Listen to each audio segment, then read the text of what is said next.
We're back. That organization responsible for spreading Florida's Stand Your Ground law across the country is now standing down in the wake of the Trayvon Martin shooting. The American Legislative Exchange Council, it's called, a group associated with promoting conservative causes generally, is ending its work on social initiatives, including expansive self-defense laws like Stand Your Ground. Well, in the end, the money talked. Many top corporate sponsors, as is often the case, withdrew their support from the group called ALEC after the Trayvon Martin incident, including, catch these big names, Coca-Cola, Pepsi, Kraft, McDonald's, and the Bill and Melinda Gates Foundation. By one count, 25 states today, by the way, have laws in place that are similar to Florida's Stand Your Ground law, meaning they permit deadly force in self-defense with no duty to retreat in places outside the home. Lisa Graves is the executive director of the Center for Media and Democracy, which fought the laws, and Steve Kornacki writes for Salon.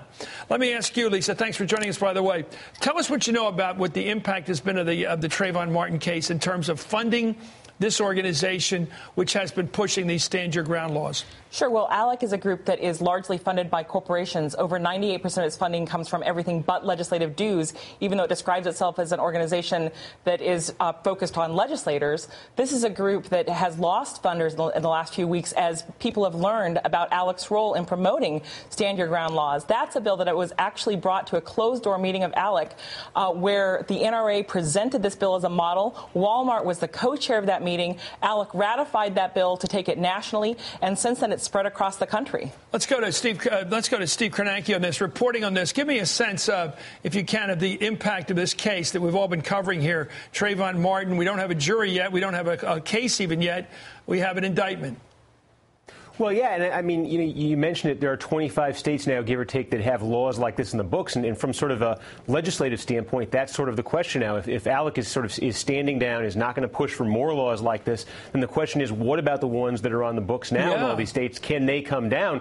And I think there you run into two problems. The first is you look at the states where these laws take place. They tend to be more of the sort of conservative, gun-friendly, NRA-friendly states. So you're going to have powerful resistance from the gun lobby. You're going to have powerful resistance from Republicans, because the Republican Party is sort of uniformly pro-NRA. And that brings you to the broader problem, which is, you have a tragedy right now which is putting all of this in the news. Eventually, that tragedy is going to fade from the news. If you want to get these laws off the books, you need a concerted push. If you want a concerted push, you really need one of the political parties, one of the national political parties, making this a point. Republicans aren't going to do it, and Democrats decided about 10 years ago after Al Gore, they're not going to do it either. So you need momentum. I don't see where it comes from.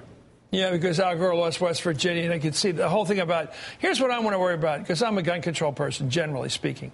I worry about this push. People want to have a right to carry, open carry into restaurants, open carry into bars. It's going back to the Wild West. Is that going to stop because of the Trayvon Martin situation? Is that going to in any way dampen that push for more and more guns on display in public places when there's booze around and stuff like that going on? Well, I don't think so. Certainly the NRA this weekend gave Scott Walker one of its biggest awards for pushing concealed carry in Wisconsin, along with this Castle Doctrine bill in Wisconsin. And so the NRA isn't going away, but the NRA has been exiled, in essence, by ALEC. I think that's a PR move because ALEC, while it's disbanding this committee, is not going to do anything to lift a finger to remove the damage that's already been done. Last thought here. Let me go to you, Steve, about this whole question. ALEC, this organization that we're talking about, that's a conservative organization that was well-funded, but apparently pulling back from some of its pro-gun sort of offensives. Let's talk about voter registration. It's been my sense that there's a pretty clear partisan aspect to this, that the Republican Party across the country, wherever it has legislative power at the states, is pushing. Now, here it is ending its controversial work on voter ID laws. Since 2011, 17 state legislatures, they're mostly Republican, I think they all are, have passed laws that would restrict the right to vote, make it harder to get up election day or even earlier and get out and do your voting, although some have not gone into effect yet and they're still under review. As a reporter, what can you tell us about ALEC pulling out of this? Are they still going to keep doing this? Well, again, it's sort of like with the gun situation. The question is how much damage has already been done. At this point, ALEC pulling out, in a way, they can kind of declare victory because these laws have been enacted in so many states. I mean, to give you a practical example, sort of the next major election on the U.S. calendar right now is going to be the recall in Wisconsin.